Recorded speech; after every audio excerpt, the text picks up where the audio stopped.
আপনারা ইমাম আহমদ ইবনে হাম্বলের নাম শুনেছেন? আমাদের ইসলামে চারটা মাযহাবের প্র্যাকটিস আছে, অনুশীলন। হানাফি, শাফিঈ, মালিকি। 4 নাম্বারটা কথা কন। আরো অনেক মাযহাব আছে, কিন্তু এই চারটা মাযহাব বেশি প্রসিদ্ধ। গোটা বিশ্বের মানুষগুলো কোরআন সুন্নাহর আলোকে যে আমলগুলো করে, এটা চারটা মাযহাবের রেফারেন্সের সাথে কোনো না কোনো ভাবে মিলে যায়। এটার প্রথমটা হচ্ছে হানাফি, দ্বিতীয়টা শাফিঈ, তৃতীয়টা 4 নাম্বারটা সবাই বলেন কি নাম? হাম্বলি। ইমাম আহমদ ইবনে হাম্বল এই মাযহাবের ধারক, বাহক, প্রতিষ্ঠাতা। তিনি ছিলেন জগৎ বিখ্যাত মুহাদ্দিস। ওনার পুরো জীবনটা উনি হাদিস সংগ্রহের কাজে ব্যয় করেছেন এবং একক স্বতন্ত্র হাদিসের গ্রন্থ হিসেবে পৃথিবীর সবচাইতে বড় যে হাদিসের কিতাব, ওটার নাম হচ্ছে মুসনাদে আহমদ ইবনে হাম্বল। যারা আলেম ওলামা আছেন জানেন না?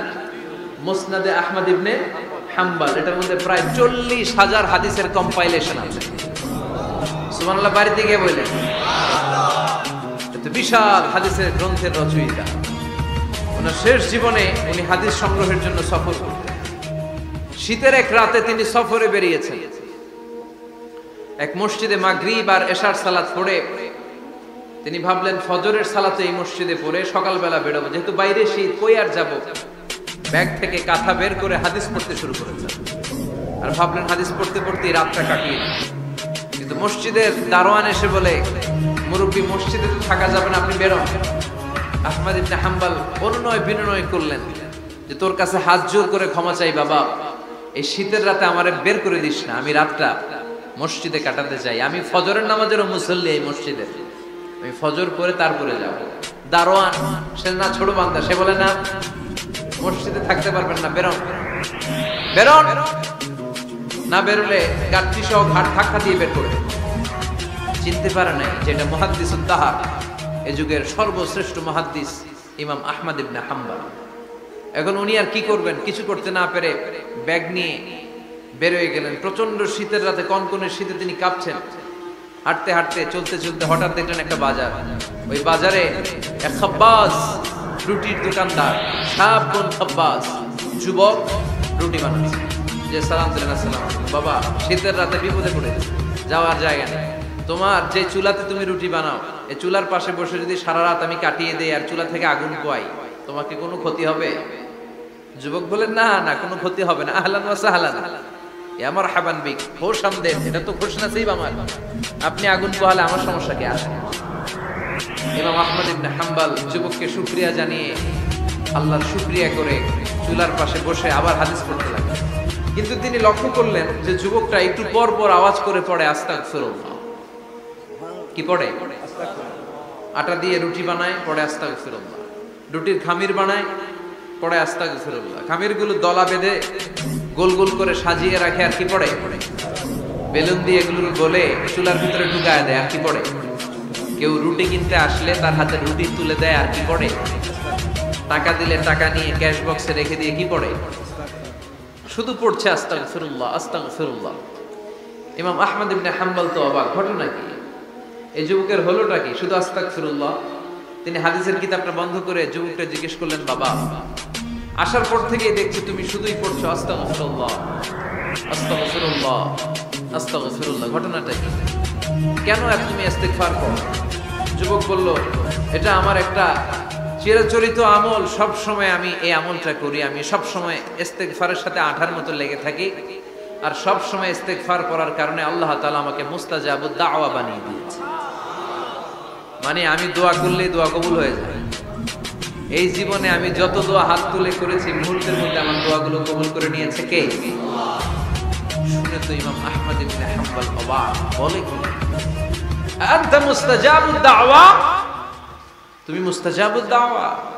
তুমি দোয়া করলেই কবুল? না, আনা মুস্তাজাবুদ দাওয়া। হ্যাঁ, আমি দোয়া করলেই কবুল হয়ে যায়। তুমি জীবনে যা দোয়া করেছো সব পেয়েছো? হ্যাঁ, আমি জীবনে যা দোয়া করেছি আমি সব পেয়েছি, সব দোয়া কবুল হয়েছে আমার জীবনে, শুধু একটা দোয়া ছাড়া। ইমাম আহমদ ইবনে হাম্বলের কৌতূহল আরো বেড়ে, সব দোয়া তোমার কবুল হয়েছে, একটা দোয়া কবুল হয় নাই, সেটা আবার কি? যুবক বলতে আরম্ভ করলো, আমার যে দোয়াটা কবুল হয় নাই সেটা হচ্ছে আমি আল্লাহর কাছে অনেকবার দোয়া করেছি, আল্লাহ শুনেছি এই জামানার সবচেয়ে বড় মুহাদ্দিস, তার নাম নাকি ইমাম আহমদ ইবনে হাম্বল। আল্লাহ, তোমার কাছে আমার আকুতি, তোমার কাছে আমার মিনতি, আমি যেন এত বড় মুহাদ্দিসের হাতে হাত রেখে মুসাফা করতে পারি আর তার কপালে একটা চুমু দিতে পারি। আমার এই দোয়াটা আজও কবুল হয়। আজও আল্লাহ তাআলা এই দোয়াটা কেন যে কবুল করেন আমি জানি না। একথা শুনে ইমাম আহমদ ইবনে হাম্বল আবেগপ্রবণ হয়ে গেলেন, আর নিজেকে ধরে রাখতে পারলেন না, চোখের পানি ছেড়ে দিলেন আর বললেন, ইয়া শাব, হে যুবক, আহমদ ইবনে হাম্বলের সাথে দেখা করার জন্য তোমার আহমদ ইবনে হাম্বলের দরবারে যাওয়ার দরকার নাই, তোমার এই দোয়াটাও আল্লাহ কবুল করে নিয়েছে। আহমদ ইবনে হাম্বল দেখা দেওয়ার জন্য তোমার দরবারে ছুটে এসেছে। আনা আহমদ ইবনে হাম্বল মুহাদ্দিসুদ দাহর, আমি হচ্ছে আহমদ ইবনে হাম্বল। যুবক নিজেকে ধরে রাখতে পারে না, চোখের পানি ছেড়ে দিয়ে ওই যুগের সবচাইতে বড় মুহাদ্দিসকে জড়িয়ে ধরে হাতের মধ্যে হাত রেখে মুসাফা করে আহমদ ইবনে হাম্বলের কপালে চুমুকে দেয় আর আহমদ ইবনে হাম্বলের কাছে দোয়া চেয়ে বলল, ও ইমাম, রব্বুল আলামিন আমার জীবনের কোন দোয়া আজকে আর বাকি রেখে দেন নাই, এই যে দোয়াটা বাকি ছিল এই দোয়াটাও আল্লাহ কবুল করে নিয়েছে। এই দোয়াটাও কবুল, মুস্তাজাবুদ দাওয়া। আপনি সব সময় যদি ইস্তিগফারের সাথে আঠার মতো লেগে থাকতে পারেন, আপনি দোয়া করা মাত্র দোয়া কবুল করে নেবে কে? এজন্য সব সময় অবসরে বসে আছেন, বাস স্টেশনে বসে আছেন, সিএনজিতে চড়ে এক জায়গা থেকে আরেক জায়গায় যাচ্ছেন, বিছানায় শুয়ে আছেন, পড়বেন আস্তাগফিরুল্লাহ। কি পড়বেন? প্রাণ খুলে মন থেকে আওয়াজ করে সবাই পড়েন আস্তাগফিরুল্লাহ। আবারও পড়েন আস্তাগফিরুল্লাহ, চিল্লায় পড়েন আস্তাগফিরুল্লাহ।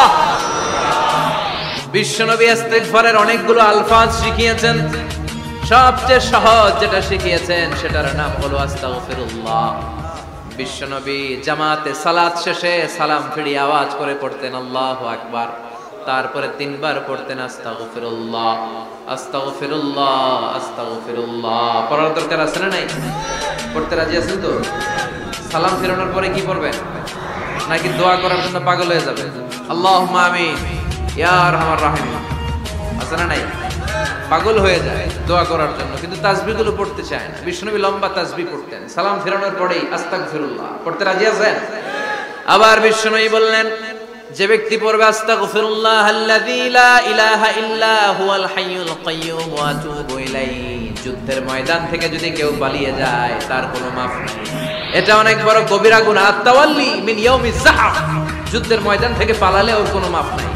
বিশ্বনবী বলেন, যুদ্ধের ময়দান থেকে পালিয়ে এসেছে কোন মুসলিম সৈনিক, সেও যদি এই আস্তাগফিরুল্লাহ আল্লাযী লা ইলাহা ইল্লা হুয়াল হাইয়ুল কাইয়্যুম ওয়া আতুবু ইলাইহি মন থেকে পড়ে, তার জীবনের গুনাহ আল্লাহ মাফ করে দিবে। আবার সাইয়েদনা আবু বকর, সহিহ বুখারীর বর্ণনা, বিশ্বনবীরে বললেন, ইয়া রাসূলুল্লাহ আল্লিমনি দুআআন আদউ বিহি ফি সালাতি, ও নবী আপনি আমারে এমন একটা দোয়া শিক্ষা দেন যেই দোয়াটা আমি নামাজের মধ্যে পড়ব। বিশ্বনবী বললেন, তুমি নামাজের মধ্যে পড়ো, আল্লাহুম্মা ইন্নী যালামতু নাফসি যুলমান কাসীরা ওয়া লা ইয়াগফিরুয যুনুবা ইল্লা আনতা ফাগফিরলি মাগফিরাতাম মিন ইনদিকা ইন্নাকা আনতাল গফুরুর রহিম। সুবহানাল্লাহ। এটাকে আমরা বলি দোয়ায়ে মাসুরা, এটাও একটা ইস্তিগফার। যেখানেই ক্ষমা চাওয়ার কথা আছে ওইটাই ইস্তিগফার, বুঝতে পেরেছেন? আল্লাহুম্মা ইন্নী যালামতু নাফসি, ও আল্লাহ অনেক জুলুম করেছি, যুলমান কাসীরা, জুলুমের শেষ নাই, ওয়ালা ইয়াগফিরুয যুনুবা ইল্লা আনতা, আপনি ছাড়া এই জুলুম আর পাপ ক্ষমা করার কেউ নাই। ফাগফিরলি মাগফিরাতাম মিন ইনদিক, নিজ গুণে আমার গুনাহ ক্ষমা করে দে। ওয়ালা ইয়াগফিরুয যুনুবা ইল্লা আনতা, আপনি ছাড়া গুনাহ ক্ষমা করার দ্বিতীয় কেউ নাই। আমাদের পাপ ক্ষমা করার আর কোন সত্তা আছে? চিল্লায় বলেন আছে? আবার বিশ্বনবী বললেন, যত ইস্তিগফার আছে সব ইস্তিগফারের সেরা সর্বশ্রেষ্ঠ ইস্তিগফারের নাম সাইয়্যিদুল ইস্তিগফার। কি নাম? সহিহ বুখারীর বর্ণনা, শাদ্দাদ ইবনে আউস রাদিয়াল্লাহু তাআলা আনহু বর্ণনা করে বলেন, কেউ যদি দিনের বেলা একবার সাইয়্যিদুল ইস্তিগফার পড়ে, ওই দিন যদি লোকটার মৃত্যু হয়ে যায়, মুহূর্তের মধ্যে লোকটার জান্নাতি ঘোষণা দিয়ে দিবে কে? রাত্রি বেলা যদি কেউ সাইয়্যিদুল ইস্তিগফার একবার পড়ে, ওই রাতে ইন্তেকাল হলে তার জীবনের সব গুনাহ মাফ করে দিয়ে ওই লোকটারেও জান্নাতি করে দিবে কে? দিনে যদি সাইয়্যিদুল ইস্তিগফার একবার পড়েন, ওই দিনে ইন্তেকাল করলে আপনি জান্নাতি। রাতে যদি সাইয়্যিদুল ইস্তিগফার কেউ পড়েন, ওই রাতে ইন্তেকাল হলে আপনি জান্নাতি। এটা সহিহ বুখারীর বর্ণনা। সব ইস্তিগফারের রাজা, শ্রেষ্ঠ ইস্তিগফার মুখস্থ আছে না? কার কার মুখস্থ আছে হাত তোলেন। সাইয়্যিদুল ইস্তিগফার মুখস্থ আছে কার? মাশাআল্লাহ তাবারাকাল্লাহ। এটা আপনাদের বাড়ির কাজ দিলাম। যাদের মুখস্থ নাই তারা গুগলে সার্চ করবেন সাইয়্যিদুল ইস্তিগফার, লেখা মাত্রই পেয়ে যাবেন। বইতে আছে, বিভিন্ন ইসলামিক দোয়ার বইতে আছে, গুগলে ইউটিউবে সার্চ দিলে পেয়ে যাবেন। এই সাইয়্যিদুল ইস্তিগফার প্রতিটা মুমিনের অন্তরে থাকার দরকার আছে না নাই? আল্লাহুম্মা আনতা রাব্বি লা ইলাহা ইল্লা আনতা খালাকতানি ওয়া আনা